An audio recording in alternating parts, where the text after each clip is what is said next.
Buenos días, hoy es 2 de junio, eh, cumpleaños de mi hija y tu nieta Inga, que cumple 3, así que tenemos fiesta hoy en la casa. ¿Cómo estás? Muy bien, muy bien. Ujú. Bueno, me alegro.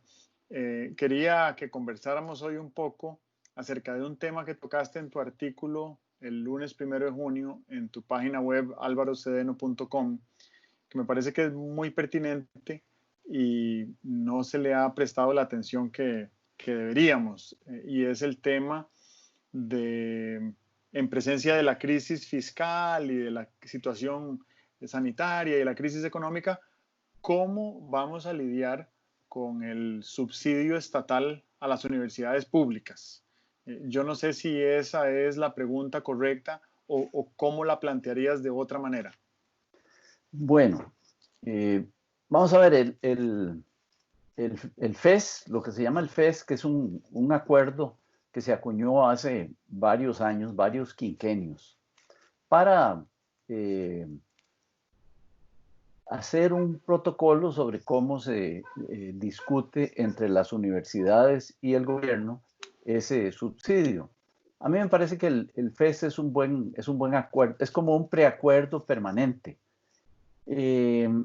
Pero resulta que las circunstancias actuales son muy singulares, ¿verdad? Nunca, yo no sé, tal vez en los 80s, sí, en los 80 sin duda, habíamos tenido un endeudamiento fiscal internacional tan grande como ahora, pero de todas maneras me parece que el país está en una situación precaria en materia fiscal. He escuchado, por ejemplo, eh, iniciativas en la Asamblea Legislativa en el sentido de que el FES debería tratarse de una manera distinta el año próximo, que creo que es que se vuelve a discutir. Y la Contralora General de la República, quien es una señora muy seria, muy valiente, que ha contribuido mucho a la institucionalidad del país, ha dicho algo que a mí me pareció que nadie se iba a atrever nunca a decirlo, y es que aún las asignaciones presupuestarias que tienen asiento en la Constitución política deberían ser revisadas en vista de las circunstancias que estamos viviendo. Y entonces, pues para mí es un hecho que el FES debe ser visto con otros ojos y tratado, desde luego, con otra metodología. No estoy hablando de cuánto debe ser, sino con qué actitud se deberían sentar las partes a hacer esa negociación. No es un problema menor, a pesar de que a mucha gente no le parece prioritario, y lo digo por dos grandes grupos de razones. El primero es cómo se ha venido gastando ese dinero, y sabemos desde hace 25 años que yo estaba en una universidad pública, que un grueso del gasto se va en asuntos administrativos. Quiere decir que no se está invirtiendo o no se está gastando en el cumplimiento de la misión de la institución. Y por otro lado, otro de los grandes aspectos es cuáles son las necesidades de aprendizaje que tendría un estudiante universitario para los próximos 5 o 10 años, que es a donde van a ser graduados y profesionales funcionales. Claro. Y entonces, bueno, dejo los dos grandes temas planteados y tal vez ahora podemos entrar a conversarlos. No sé qué te parecen ambos. Sí, sí, me parecen bien interesantes. Sí, puesto que estamos hablando de universidades, deberíamos ser muy rigurosos con el pensamiento y con la palabra, ¿verdad? Y deberíamos encontrar cuáles son las debilidades de las cosas que estamos diciendo. Hay dos cosas que a mí me asustan.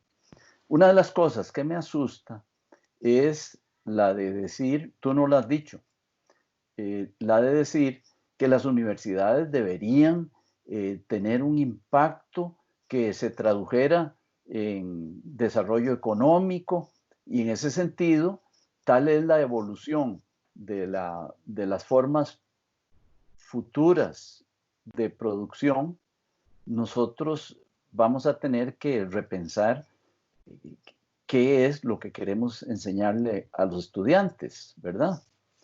Sin que eso implique que solo vamos a enseñar en las universidades cosas que sirvan para producir. O sea, no, yo rechazo, a pesar de que tengo una gran admiración por el mercado como mecanismo, yo rechazo la posibilidad de que las universidades tuvieran una partitura que se las dictara el mercado. Y no es eso lo que tú has dicho, ni lo que yo estoy pensando.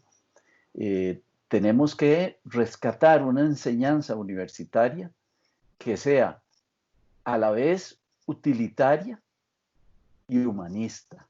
Son dos cosas distintas. Cuando hablo de utilitario, hablo de lo que sirve para producir cosas.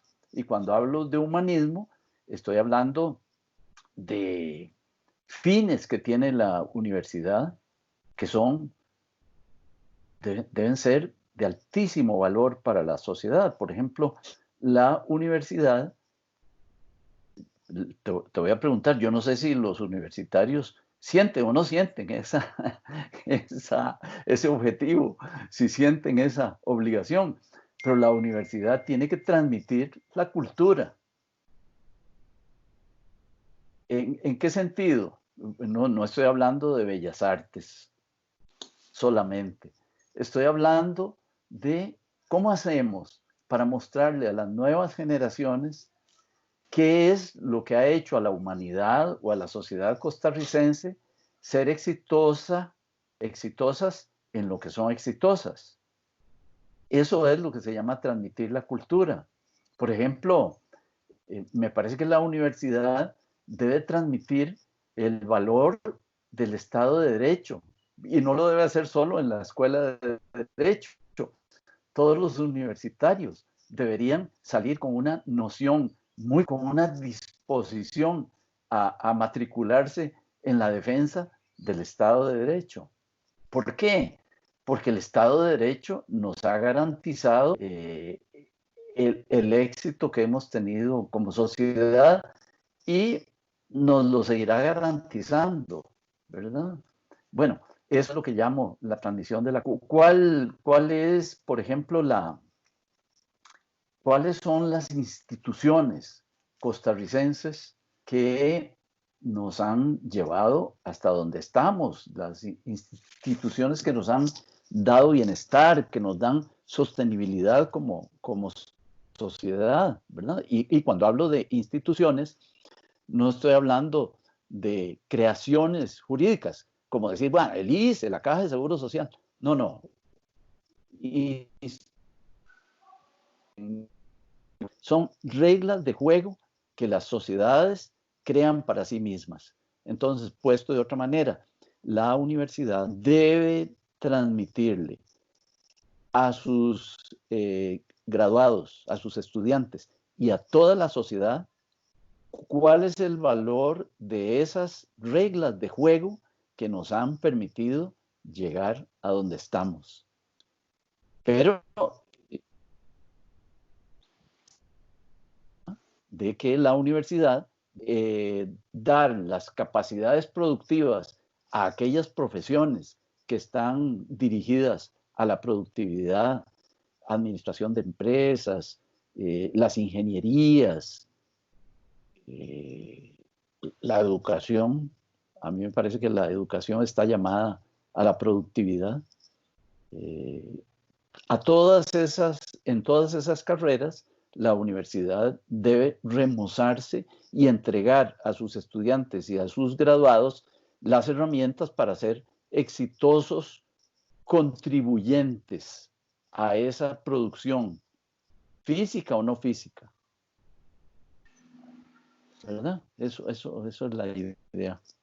Es interesante, yo creo que a uno le cambia un poco la noción de lo que es una universidad si uno entiende que el término proviene de universo, de universalidad, ¿verdad? Si uno dijera, voy a ir a una institución donde por 4 años voy a entrar en contacto con la universalidad, cambiaría muchísimo la forma como Claro, entendemos las instituciones, ¿verdad? claro, Las claro. instituciones universitarias no son talleres, Sí. no son academias, no son escuelas, son mucho más que eso. Es todo eso y más, ¿verdad? Ujú, claro. Y a mí me parece que, bueno, siempre recuerdo muy bien que me lo decías desde hace 30 años, que uno no va a la universidad a transformarse en, en un oficio, ¿verdad? Uno va a la universidad a adquirir diferentes formas de pensamiento y las formas de Ujú. pensamiento sirven para un montón de cosas, entre ellas producir. Sí, sí. Y entonces me parece que eso me lleva a entrar un poco más a fondo en el primer gran grupo de temas que mencionabas en el artículo, y es respecto al gasto de ese subsidio estatal, porque mi impresión es que se hace un esfuerzo por gastar ese dinero en edificios, por ejemplo. Gastar en un edificio es necesario, es deseable, se siente muy bonito entrar en un edificio universitario nuevo, sobre todo para los estudiantes, sobre todo para los profesores que viven ahí tal vez más tiempo que el que viven en sus propias casas cuando están despiertos. Sin embargo, estamos hablando de infraestructura y de una infraestructura que es pasajera y es secundaria. Yo pienso en estos términos, en estos tiempos, lo que ha significado en la cuarentena que haya estudiantes universitarios que no puedan continuar sus estudios porque no tienen infraestructura digital. Entonces me pongo a pensar, ¿qué es más importante? ¿Un gran edificio nuevo, robusto, moderno, o una infraestructura digital mínima que le permita a un estudiante mantenerse en contacto con su universalidad? Y Qué, entonces, qué- qué interesante eso que estás planteando. Me devolviste a mis años de estudiante universitario. Tenía unas clases con don José Joaquín Trejos, que luego hizo un admirable ejercicio de la presidencia de la República. Estamos hablando del año 58, podría ser, ¿verdad? Y la reforma del 57 tenía un año, 2 años, 3 años, si contamos el tiempo que se estuvo pensando en la reforma. Y él discrepaba del rector Facio en el sentido de que la universidad no necesariamente debería invertir en infraestructura, sino que debería invertir en lo que era más esencial, que es profesores en ese tiempo, ¿verdad? uh-huh. Entonces, debería capacitar profesores, eh, entrenarlos, desarrollarlos y tal, porque son lo esencial.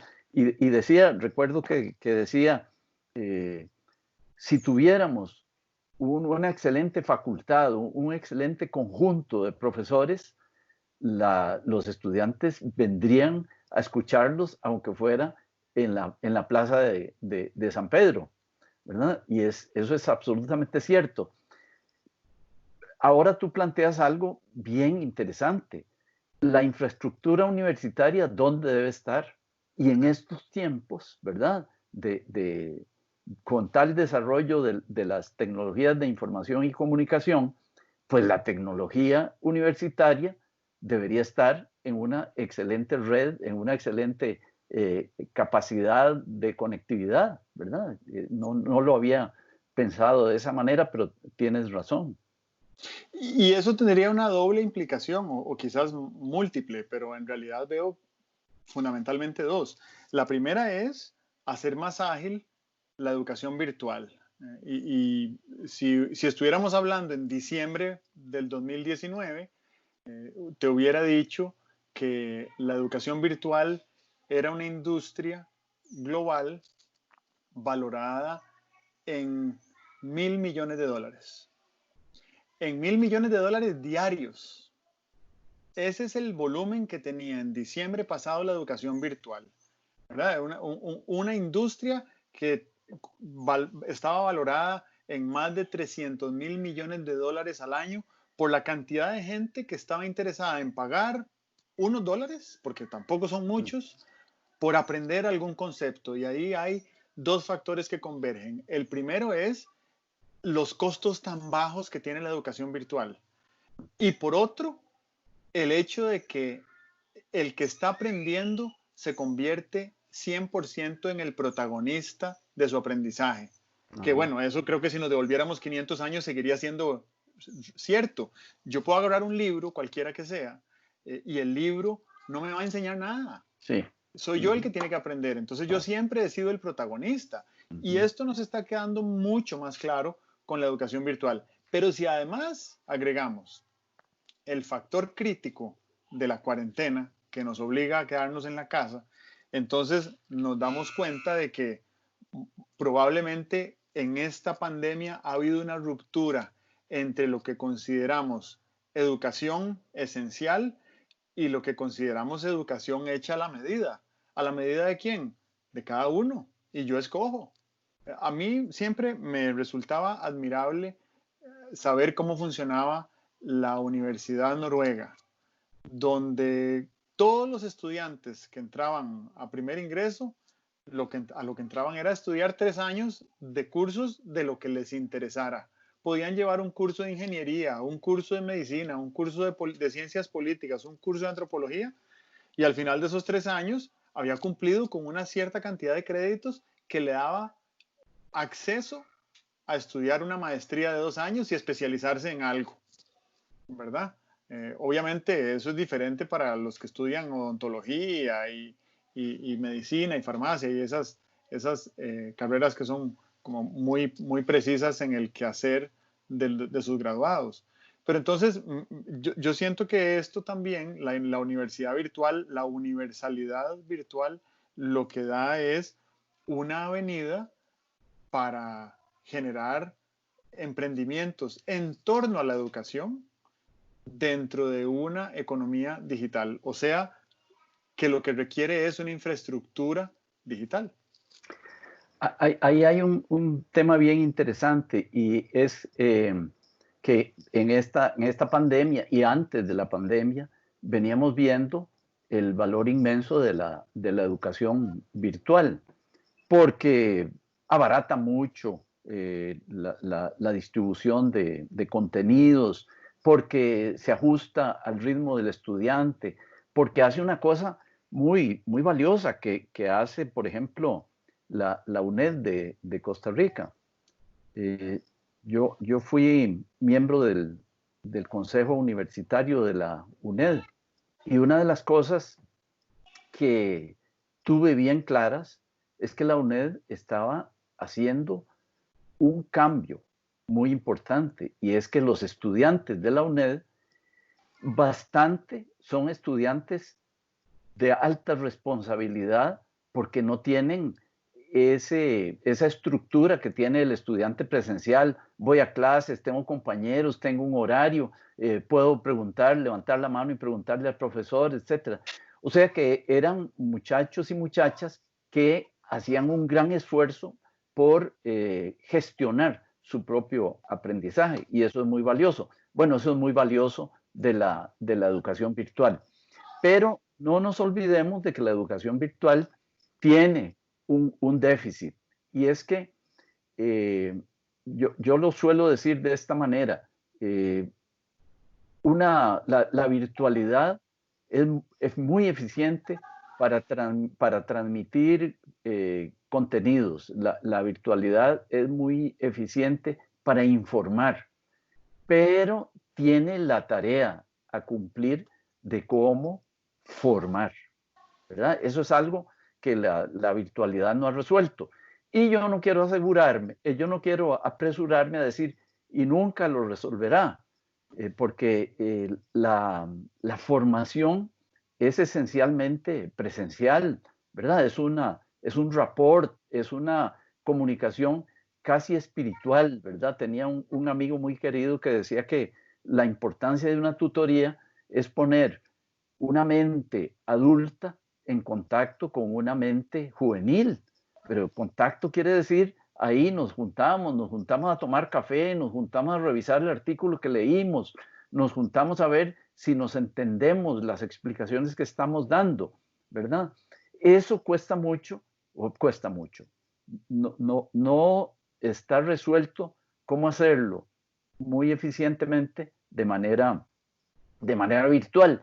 Pero yo soy optimista.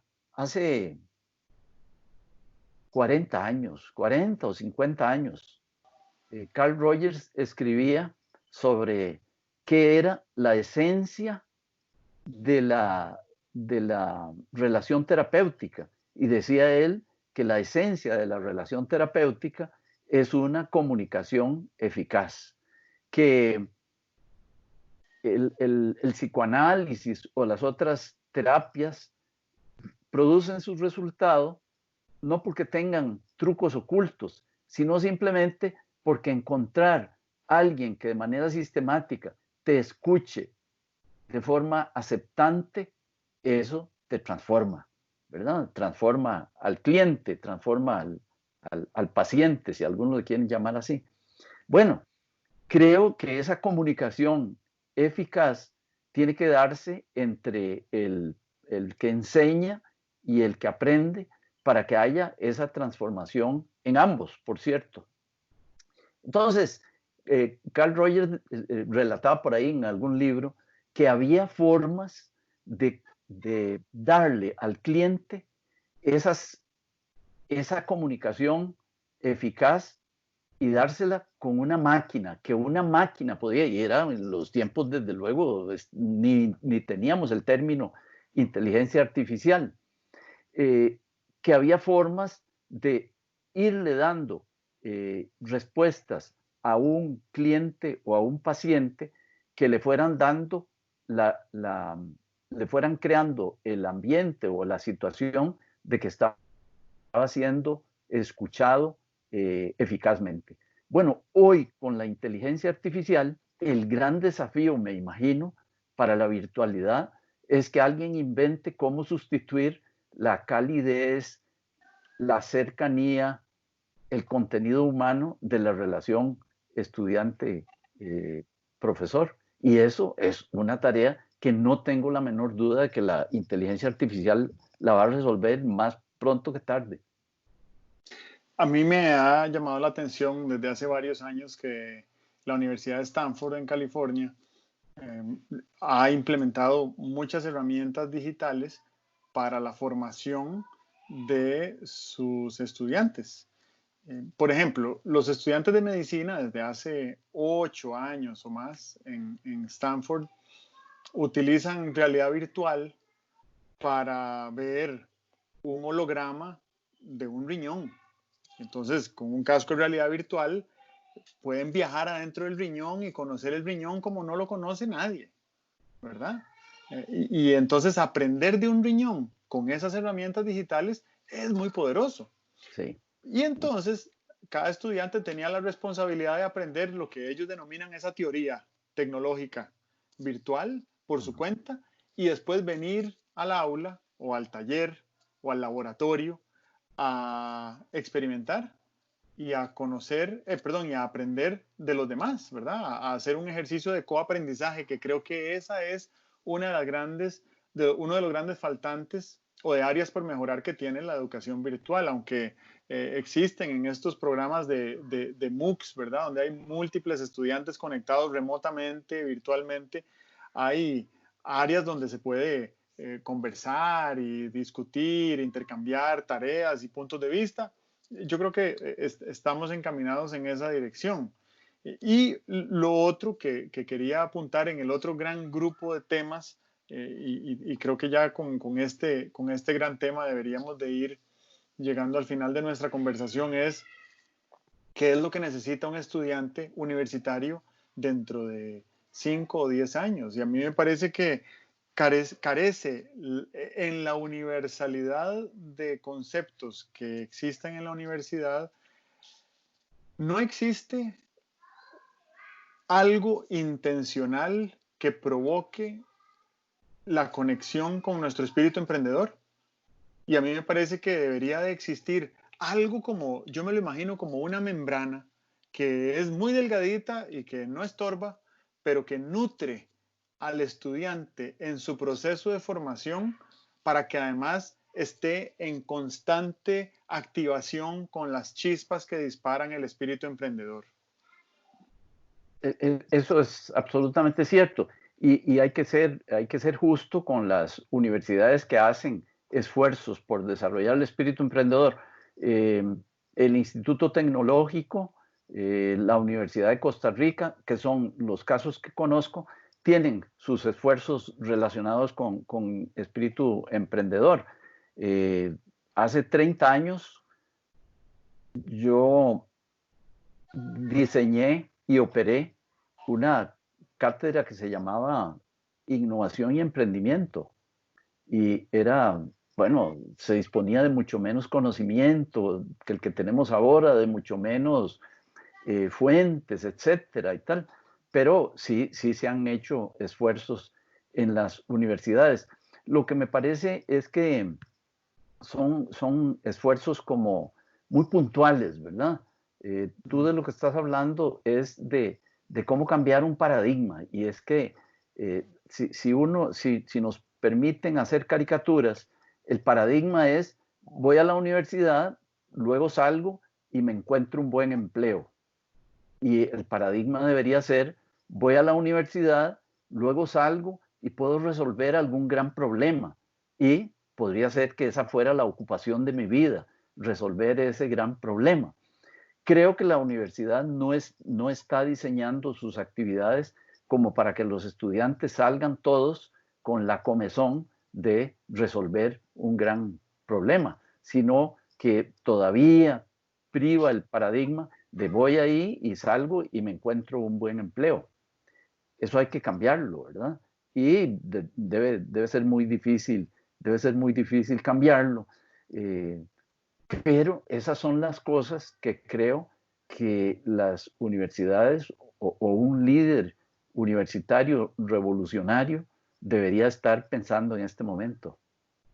Yo en el año 2004 conocí una estructura colegial orientada hacia el emprendimiento que me impresionó y me marcó hasta el día de hoy, y es la educación pública en Tailandia, donde los jóvenes a partir de séptimo año del colegio llevan una clase de 45 minutos por semana sobre emprendimiento, Ajá. ¿verdad? Entonces llevan una clase por semana durante 5 o 6 años, donde empiezan a entrar en contacto con la idea del emprendimiento, empiezan a entrar en contacto con su propio espíritu emprendedor, van avanzando conforme avanzan los años y van explorando ideas, van dándole forma a proyectos, y muchos graduados colegiales, muchos bachilleres que se gradúan del colegio en Tailandia salen con un proyecto ya definido, ya saben a dónde están los inversionistas, ya le han hecho la presentación de sus proyectos a 3 o 4,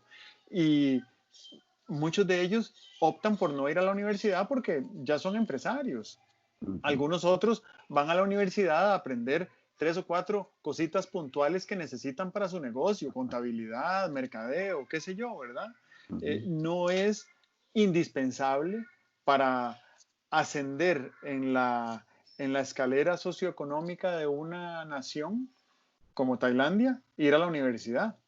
Y entonces eso siento que genera, bueno, productividad y genera empleo y genera dinámica económica. Y por otro lado, permite que las universidades tengan un trato mucho más personalizado para aquellos que sí optan por una profesión, ¿verdad?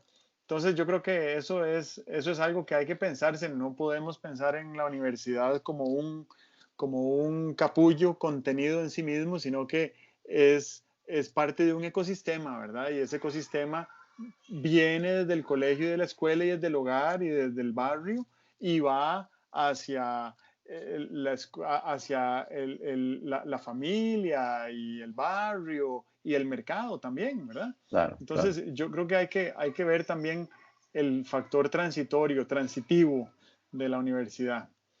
Bueno, cerramos aquí. Cerremos, ¿verdad? Ujú. Ok. Muy bien, Muy interesante. Vamos a ver qué va a pasar con esta situación, pero creo que el problema da para mucho más, ¿verdad? No vamos a llegar a una solución hoy y estar todos felices con eso. claro, claro. Muy bien. Se nos quedan una serie de cosas que están en el artículo publicado el lunes 1 de junio que se llama Eficacia Universitaria.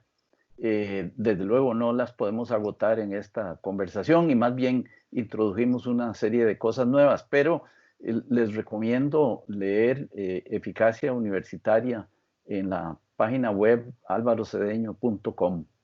Vamos a compartir el enlace con los oyentes para que lo tengan a mano. Muy bien. Ujú. Muchas gracias y Bueno, bueno, hablamos la próxima semana. gracias a ti y feliz fiesta de cumpleaños para Inga, Gracias. que Nos ahora vemos. hablamos con ella y nos la encontramos muy contenta. Desde ayer está muy ilusionada por su cumpleaños. Ah, qué bueno, qué bueno. No sabe que así de uno en uno se va la vida. Sí, no, y yo creo que mucho es el estímulo de la hermana, ¿verdad? Que lleva semanas contándole cuántos días faltan para su Ah, cumpleaños. bueno, claro. Ujú. Ok, Muy bien, bueno, nos bueno. vemos. Ok, Dios. Chao.